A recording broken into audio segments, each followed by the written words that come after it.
ಕೂದಲು ಅಂತ ತಮಿಳಲ್ಲಿ ಹೇಗೆ ಹೇಳೋದು ಅಂದರೆ ಮುಡಿ ಮುಡಿ. ಕಣ್ಗಳು ಅಂತ ಹೇಗೆ ಹೇಳೋದು ಅಂದರೆ ಕಣ್ಗಳ್ ಕಣ್ಗಳ್.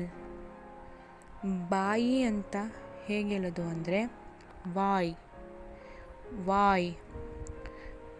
ತೋಳು ಅಂತ ಹೇಗೆ ಹೇಳೋದು ಅಂದರೆ ಕೈ ಕೈ. ಹಲ್ಲು ಅಂತ ಹೇಗೆ ಹೇಳೋದು ಅಂದರೆ ಪಟ್ಕಲ್ ಪಟ್ಕಲ್.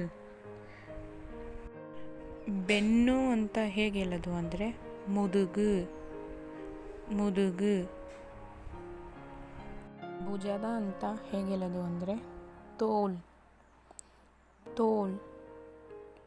ಹೊಟ್ಟೆ ಅಂತ ಹೇಗೆ ಹೇಳೋದು ಅಂದರೆ ವಯೀರ್ ವಯೀರ್. ಗಂಟಲು ಅಂತ ಹೇಗೆ ಹೇಳೋದು ಅಂದರೆ ತೊಂಡೈ